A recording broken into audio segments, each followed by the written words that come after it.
March 8th, 2014. It's a date that, well, it just seems to defy everything we think we know about modern tech, about control. Mm-hmm.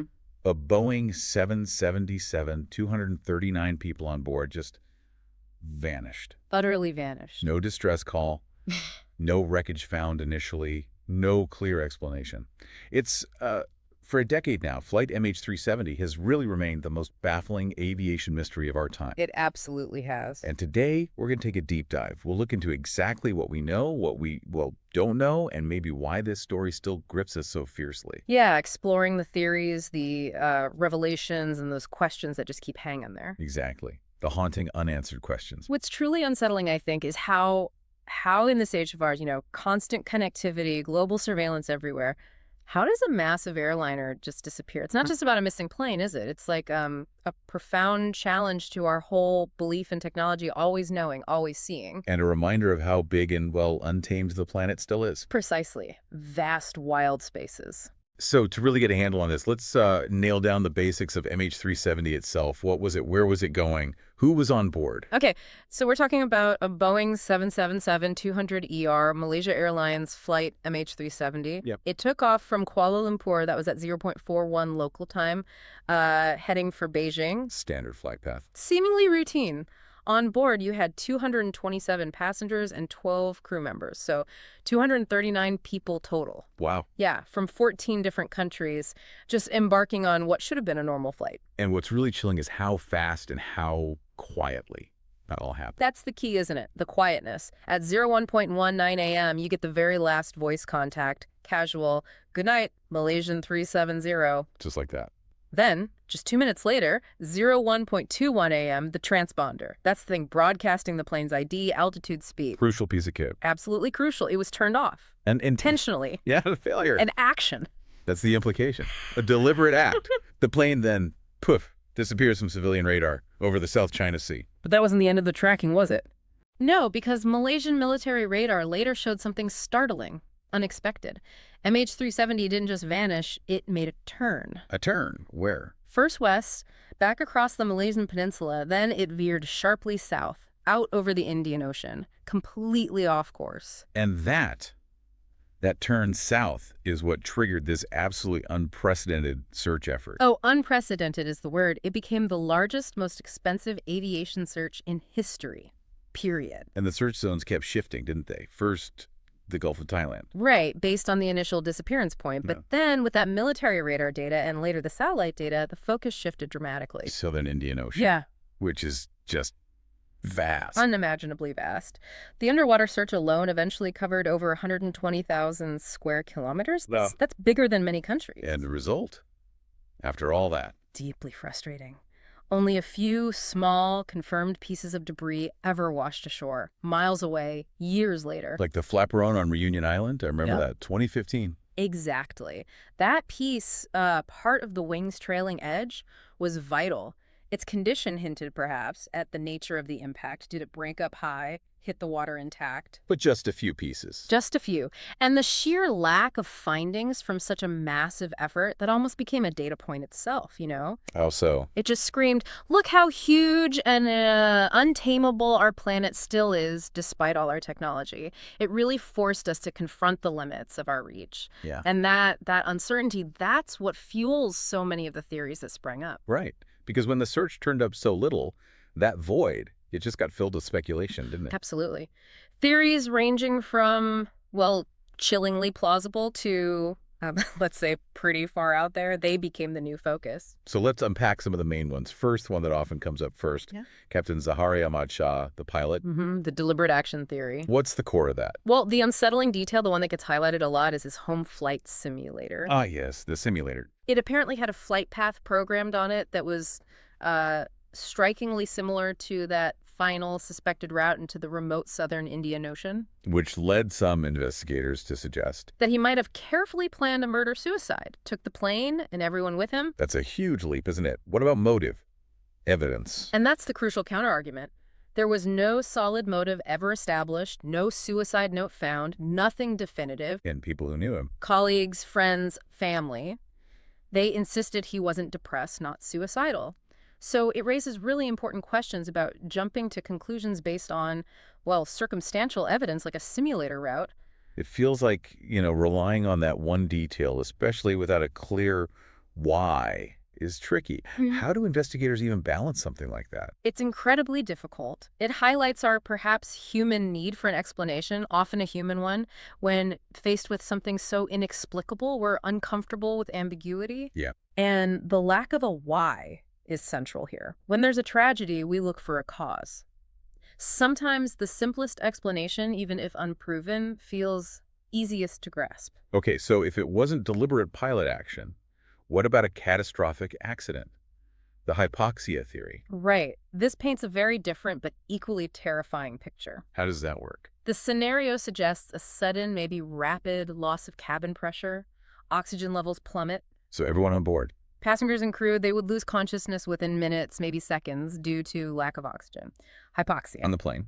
The aircraft, likely already on autopilot, would just continue flying along its programmed or last inputted course until it ran out of fuel. A ghost flight. Is there evidence for that? Well, we know it's possible. Simulated scenarios show planes can fly on like that after such an event. It fits some parameters. But for MH370 specifically? That's the problem. There's no hard physical evidence from this incident to confirm it.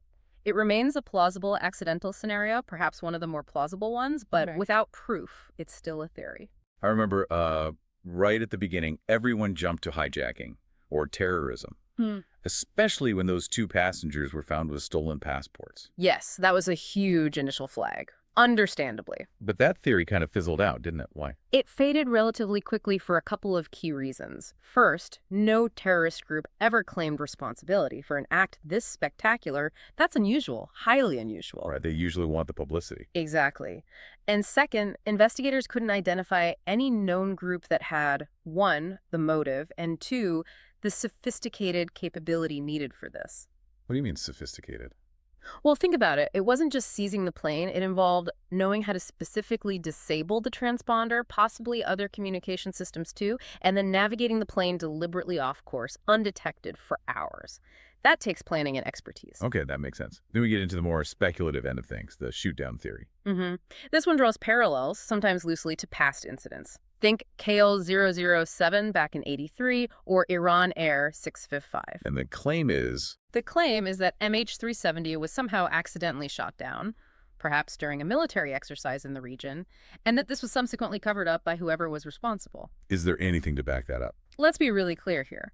Official investigations have found absolutely zero evidence to support this. Zero. Zero.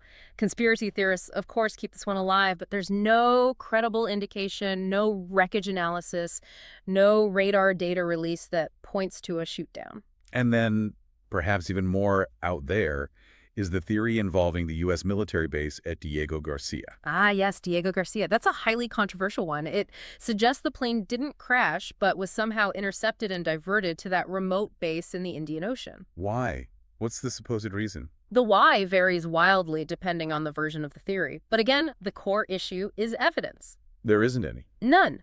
No supporting satellite data, no radar tracks heading that way that have been acknowledged, and it's been flatly denied multiple times by both U.S. and Malaysian authorities. It really shows how, when you have an information vacuum, speculation rushes in, sometimes reaching for explanations that feel almost more like fiction than reality. The unknown is uncomfortable. Okay, so stripping away all that speculation. Yeah. What was the actual concrete breakthrough? The thing that did point somewhere? You mentioned satellite data. Yes, the satellite handshake signals. This is where things get really technical, but also quite fascinating. Handshakes. Yeah. So even after the transponder went silent, the plane's satellite communication system automatically sent out these brief signals, like little electronic hellos, to a satellite owned by Inmarsat. Just automated pings. Exactly, 7 of them, roughly once an hour. They weren't transmitting data like position or anything, just confirming the system was still powered on and connected to the network. An automated hourly check-in, basically. And how did that help? It was incredibly subtle, but analysts could use the timing differences and the angle of these signals, these pings, relative to the stationary satellite. To work out. To calculate 2 potential flight paths, or arcs, radiating outwards from the last known position. One arc went north, the other south. Okay.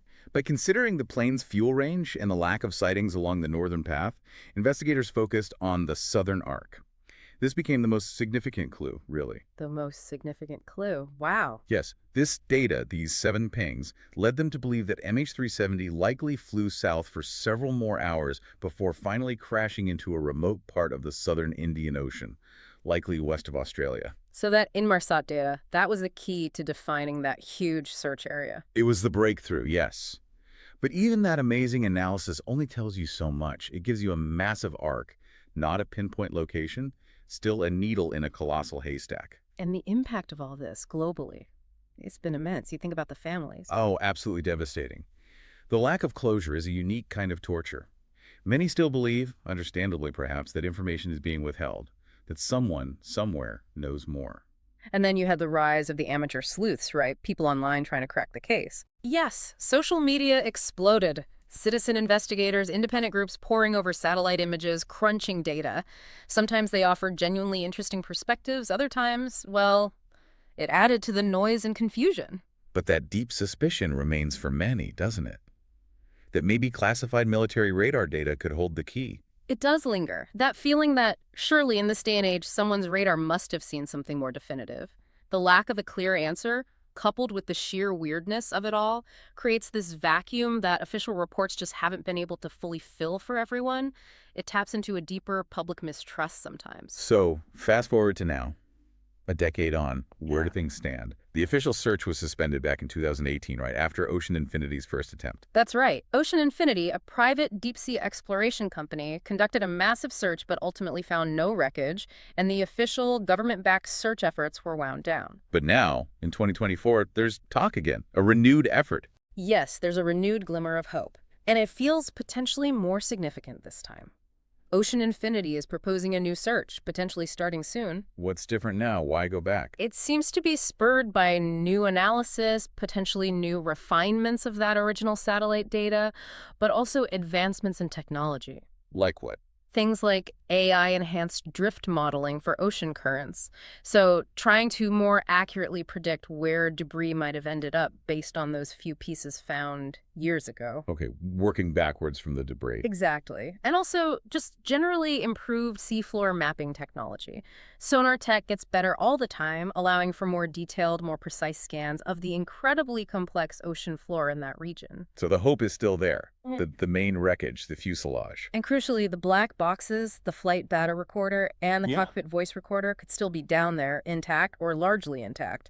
If found, they could finally provide answers. Even if they are found, though. Yeah. Those fundamental questions, they just hang there, don't they? They absolutely do. Let's just recap those core mysteries, the ones that still defy explanation. Okay. 1. Why? Why did the plane divert so drastically off course in the first place? 2. Who turned off the transponder and why? Was it the pilot?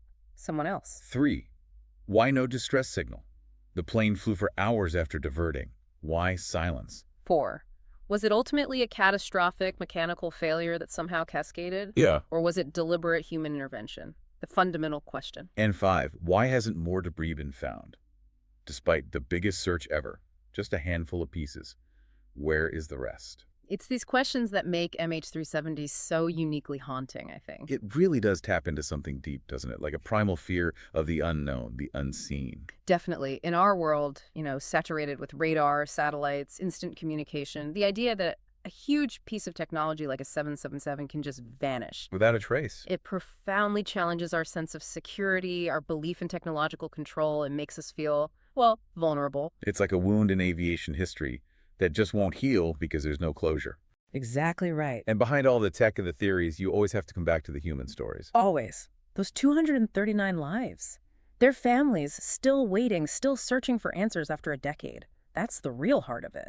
And the incident did have a lasting impact on aviation safety, didn't it? Oh, significantly. It led directly to changes, improvements in aircraft tracking requirements, new protocols involving more frequent satellite position reporting, longer-lasting flight recorders, measures designed to prevent, or at least mitigate, a similar vanishing act today. So it's a powerful reminder then, even now, 21st century. Some mysteries just defy easy explanation. It highlights the sheer vastness of our world. And the limits, the profound limits of our knowledge and our control over it.